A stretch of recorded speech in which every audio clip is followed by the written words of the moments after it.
kagigising lang namin ngayon sa dito. Bali mamaya may Balenciaga, papakita na yung mga pwede na ibenta ng mga bagong gamit. So, start the day, mag-workout muna tayo. Alam mo tayo nila, Antishoe, expect kailangan mag-workout maski na, medyo babingski. Para makakain ng marami mamaya. Siyempre. Ngayon, pupunta tayo ngayon dun sa yung fashion show kahapon, lahat ng gamit doon, mga damit, especially mga sapatos. Mapakita na ngayon, pwede nang bilhin. Unang-una, yung kumbaga, fresh na fresh tayo makakuha niyan. Sana makabili tayong sapatos. So wala pa yung mga sa store, no? Yung bagong-bago pa lang yun, hindi pa lumalabas sa store. Pwede Wala mo pa. na bilhin? Oo, Pwede mo naman. na bilhin doon? Mga sapatos, of love. Yung mga ilan na ang balak mong bibilhin, chic siya namin. Hindi naman, kunyari kung ilan lang, mga dalawa, tatlo, basta yung mga exclusive pairs bibili natin. Unbox natin para sa mga kaibigan natin. Mahal na mahal namin kayo, ha. We are now here at Balenciaga headquarters. We will shop till we drop. Okay? Let's go. This is Balenciaga headquarters. May delay. Nandito tayo ngayon sa Balenciaga head office. Ang ganda. Nakita natin yung collection nila. Nabili tayo ng konti with Adrian. Boss Adrian ng Balenciaga MSG. Yes. Marina Bay Sands, MBS. Tapos, yan, may sarili silang canopy dito na may coffee, drinks, Yossi time. Bawal kasi ang cellphone sa loob eh. Top secret daw yung mga paninda nila kaya ganda dito. Headquarters to ng Balenciaga. Dito sila parang head office nila sa operations. Tapos may showroom sa loob. Bawal yung tao kaya lalakas.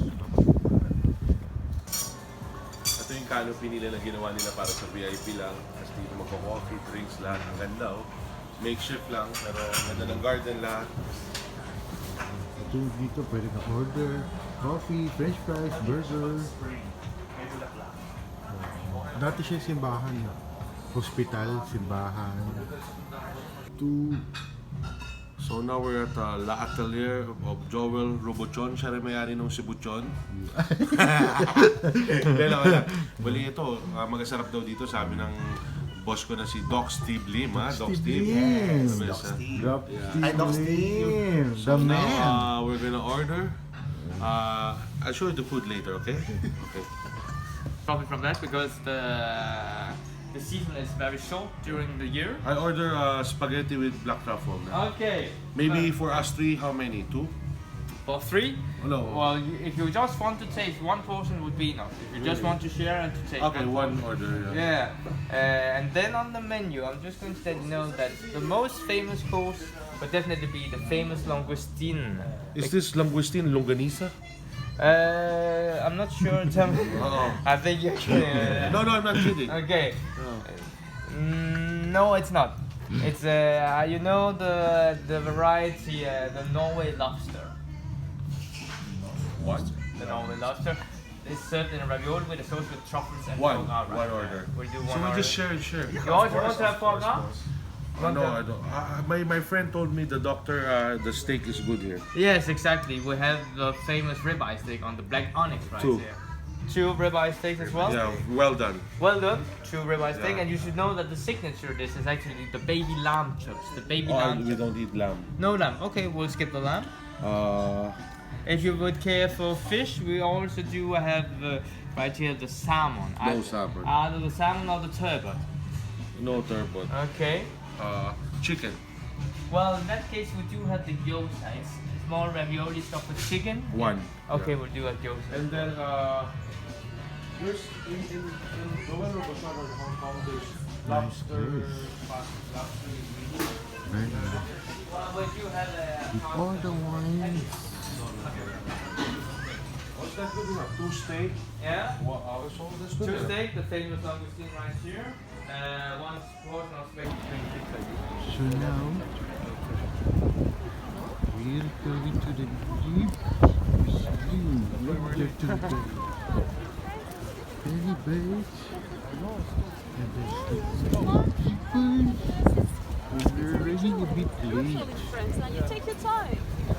It's always not enough. Always not enough. So, bigyan dito na may get inside. This is the castle, no? The old castle.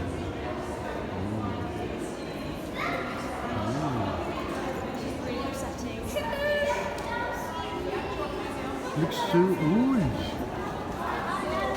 You are in the moat because in a European fortress, you've got water for protection. This is original, never restored. It has been restored because when we have destroyed it in the 16th century, in the 19th century, by a peasant working his little island of Milo in his field, suddenly he dig it up on So something this is the hard. Venice of Milo. Yeah, In the Milo. Philippines, we export Venice of Ovaltine. It's really nice also like that. It has been found by this peasant. No names, no signature. We don't know. So far, Ito, bedroom ng nanay ng king. Ito. Ayun, yun naman 17th taas. century. Wow, bedroom. Now it's part of bedroom. Oh my God. It has been restored. Malay mo yung upuan, yung bed ng nanay, Duratex, di ba? Just like in Victoria Court, when you look up, there's plenty you can see.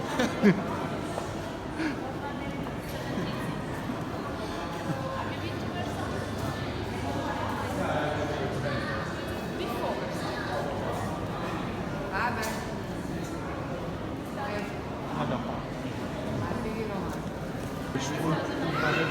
Honey, look, there's a dick. The dick is still holding. The dick is still holding up. It's crazy, sorry. It's crazy. Air cooling.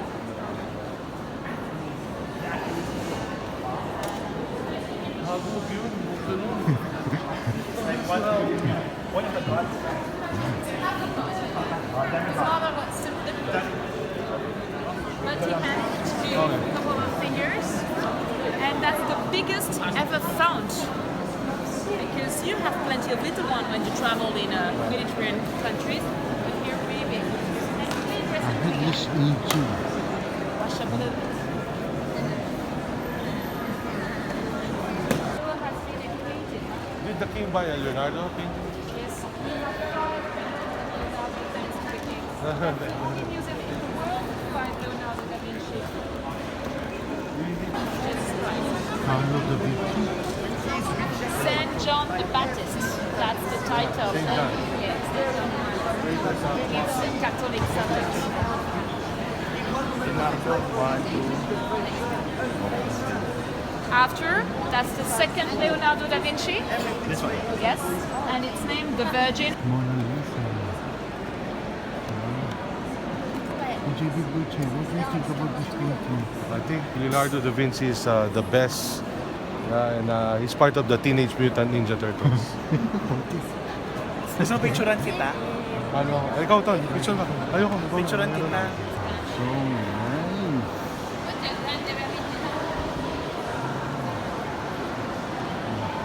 Painting.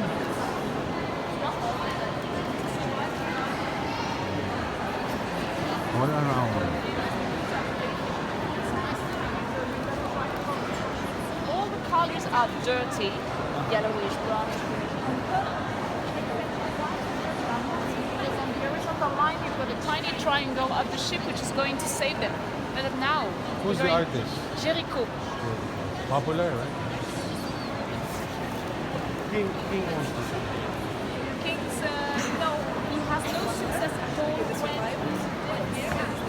people were not to see the dead body in the fashion. Oh my God. Oh my God, after got in Italy, but in France, oh my God. And he's a big master too because he did paintings.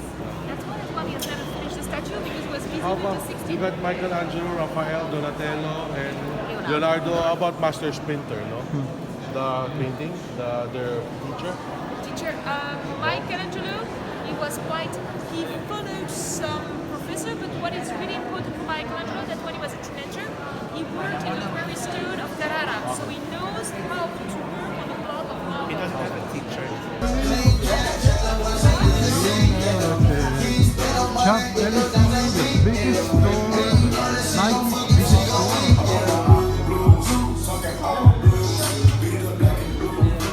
birthday ko yun guys eh. Magsha-shopping si DJ Bigboy Cheng.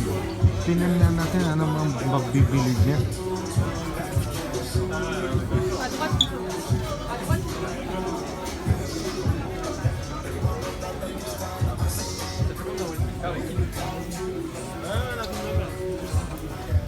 Saan may joggers dito?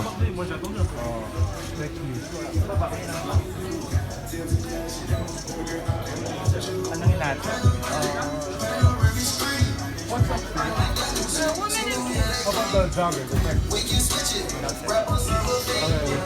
Kumana t-shirt mo na. Parang off-white. Pedestrian pala.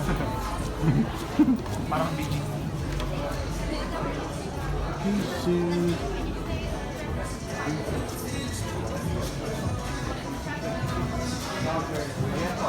Jagger. Buy something.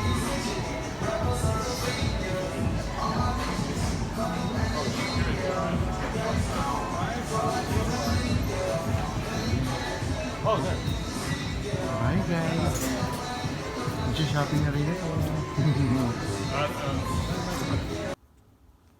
Guys, mag-unboxing tayo ngayon, dalawa. Itong mga nakuha ko sa Paris na lumang Jordan na nakita ko pa, brand new, maganda, favorite ko, tsaka itong Louis Vuitton. Unahin natin itong Louis Vuitton. Thank you kay Doc Steve. Siya yung bumili na ito, tapos dineliver nilang sa hotel ko. So, ito yung hindi ko nakuha kay Virgin sa LV Manila. So, ito nakakuha ko sa Paris. Ito gustong ito ng mga tao, classic model. Yan siya. Wow. So, parang soft trunk siya na brown. Yan. Tapos may nilagyan mo rin ng strap. May kasama siyang strap. So, ilalagay mo na lang dito. So, hindi ko muna i-strapan guys ha. Pero may ganyan ka na eh. Hindi, yung sa akin all black, di ba? Naalala ko. Ito yung... Pag may iba lang ng konting kulay, no? Kailangan meron ka Ay, rin. ganun talaga yung bag eh. Kasi syempre, depende sa anong hilig mo yan. Tapos ito, yung Jordan na Olympics. So, alam niyo naman, Olympics. So, alam ko, Barcelona to eh. So, yan, Olympics. CD ba yan? CD? Kago mga tali ng sapatos. So, ito yung sa mga pinaka-classic na magandang Jordan na nakita ko. So, buti meron stock si, Larry's Dead stock. So, ito, classic, di ba? Jordan. Barcelona Olympics. Alam ko sinuot niya to or dedicated yata sa Barcelona. Ganda, no? So, ito. Tapos more unboxing pa bukas.